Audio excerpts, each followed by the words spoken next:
Hi, I'm Harry Pell. This is my wife. Hi, I'm Karen Pell. These are 4 of my 6 grandchildren. And this is one of my son-in-laws, Shane Dozier. I want to welcome everybody to Tallow Creek Farm.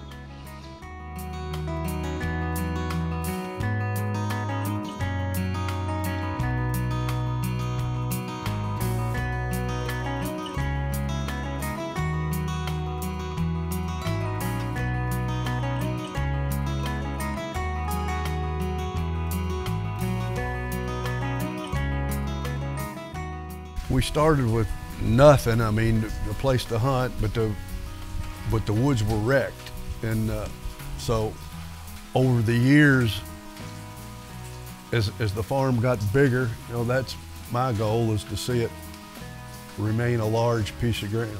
And in order for it to do that, it's going to have to support itself. So, you know, in the early days, we funded the supporting of this operation.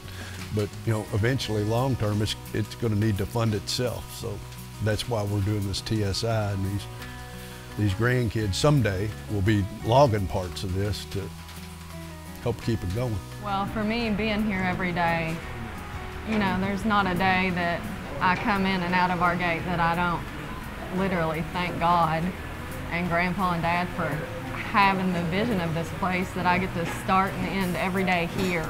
They don't realize all the things right now that they're learning from Dad.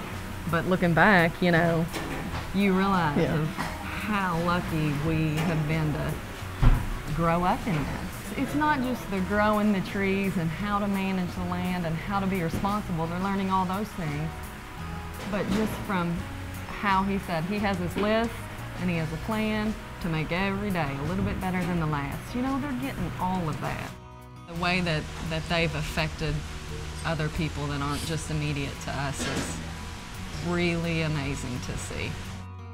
I met Harry close to 25 years ago. I started working in his company. He managed a company called DJ Incorporated where I started working. And his work ethic is something that I've always admired.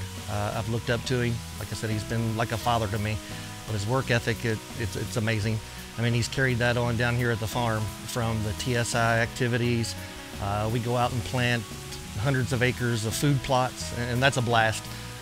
Like I come down and I do that kind of stuff with him, and to me it's not like work. If I'm down here on a mower with him and we're cutting grass or splitting logs, it's been like a vacation for me because it's outside of my normal day-to-day routine. So it's been a good time, and he's so dedicated to it. I know having this opportunity, he's as proud as could be. They've taught me a lot about family, friendship, how to treat your friends and your family, and how much that means to them. They've shared with me, you know, not including the outdoors, and that's been big. Yeah, they're more like mom and dad. They're not in-laws, for sure.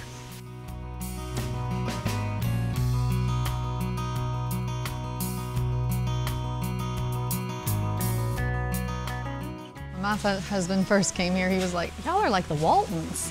I mean, we might have 20 to 60 people on a weekend, just family and friends, and everybody shows up with their kids, and it's great. It's really great. They love it. My kids don't want to go home. Oh, it's been great. They just learned so much by being down here, getting to come to the woods, and they bring their friends, and we just loved it. We just had quite the opportunity to be able to bring them to some place like this.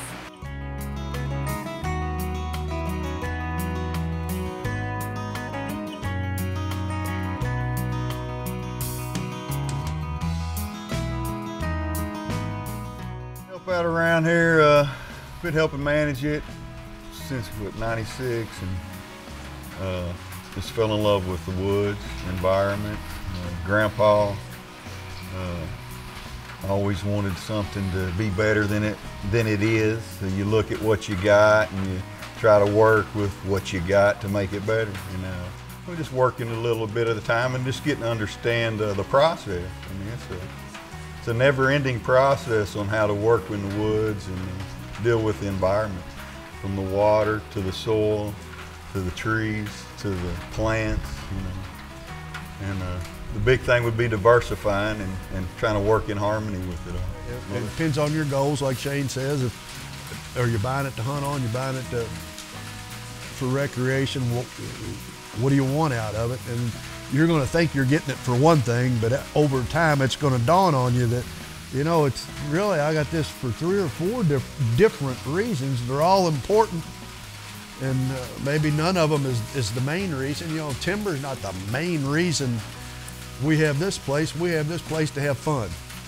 But timber's going to ensure that the generations beyond us have the ability to do that. All right, this is our American Chestnut Restoration Grove. It's in conjunction with the American Chestnut Foundation. And inside this little, I think it's about a 1/4 acre plot, there's 30 American chestnut trees. They're 15/16 American chestnut, where they've been bred with a Chinese chestnut and then had the Chinese chestnut bred back out of them till where they're 15/16 pure American tree. And also in this grove is there's some trainer trees. I think they're locust and oaks that help the chestnuts grow straight and try to grow straight up and less limbs on the sides. Once these chestnuts get a certain size, we can go back and thin out the trainer trees. But the hope is that there'll be 30 good, nice 15/16 American chestnuts out of this grove. Out of that batch, they may pick the 3 or 4 best American chestnuts that are the most blight resistant. They won't be blight proof, but they'll be hopefully very blight resistant, and take the best 3 or 4 trees out of this group and use the nuts off those trees to improve the breed. Hopefully in a few years, we'll have some big, nice, tall chestnut trees, and hopefully out of that bunch, we'll have some trees that will help improve the breed, and someday we will have helped bring the American chestnut tree back. So my hope is that someday on this farm, there'll be large American chestnuts like there were 100 years ago on this farm.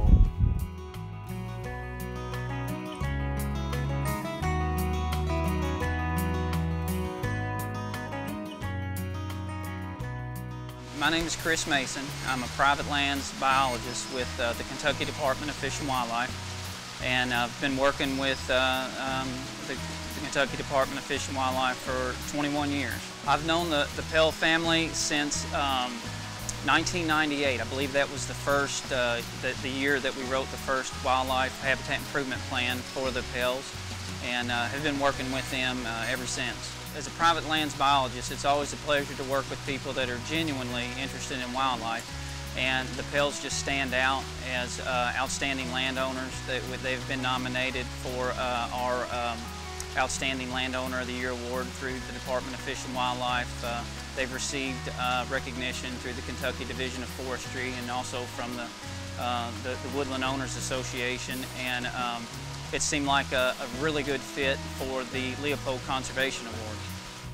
Well, we started, you know, we didn't know that much about deer hunting. We just liked to do it, and we got exposed to reading magazines, and we got some exposure to QDMA, and Chris and the guys helping us with food plots and putting out native grasses and stuff like that for them to have their fawns in. And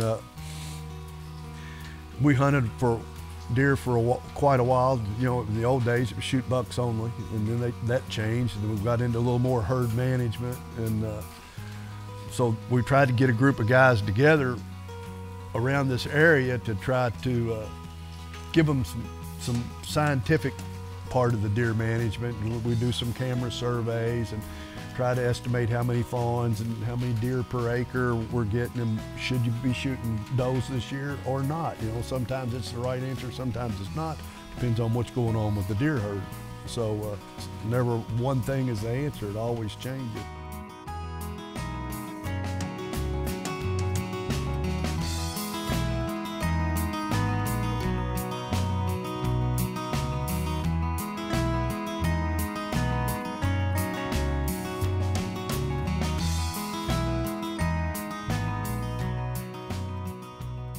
This is a fairly new patch of clover coming on, and we have to replace them ever so often, keep them mowed back. And we like to keep the food plots on the farm to help keep the deer on the farm. And these clover plots stay green up through the winter and help the deer, you know, all winter long. So they really seem to like the clover. The time spent on foot is invaluable. The stuff you see out there in those woods, you know, from ginseng to bobcats to trespasser issues or whatever it might be.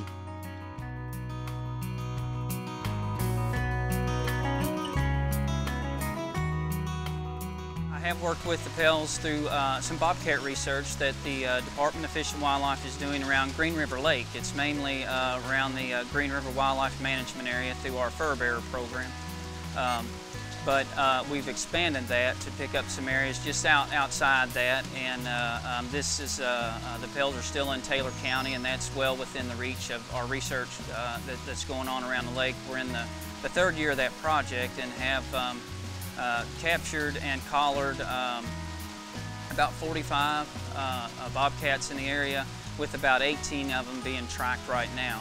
So there's 2 cats, 2 females that are on the Pel farm, and they are equipped with GPS collars. So when we're able to download that data, we'll have a good idea of where those bobcats are spending their time, the habitat that they're using, how their home ranges may or may not overlap, and let us gain a little insight to how bobcats are using this area.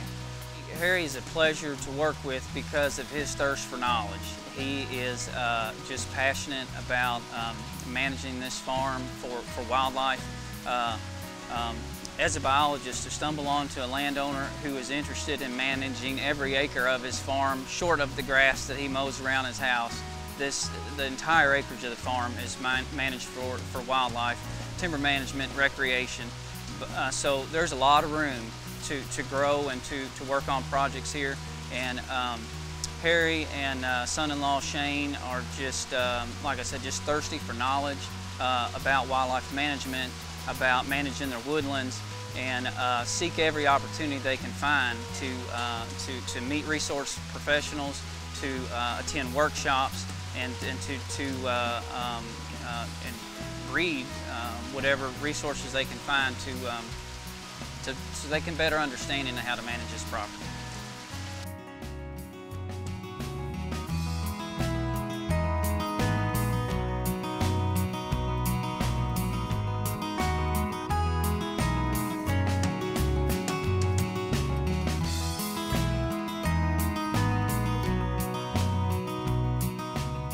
Two twin ponds here and the one on the right, looking from this direction, the one on the right was one of the original ponds that were here when we moved in here to build this cabin.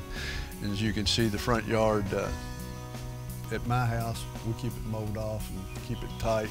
But here, my daughter likes it a little more Aldo, Leopold style. So she likes to see it grow up and see what comes up. Every now and then we have to mow it to keep the trees from taking the yard over, but pretty much leaves it natural. This is what I call my daughter's Leopold patch.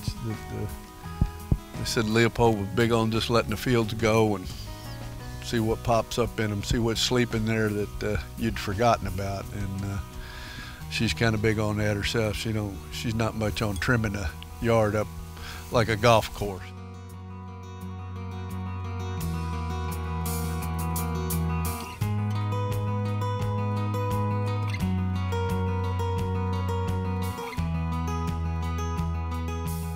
It's amazing to me that people all across the country are interested in what's going on down here in the woods at Tallow Creek.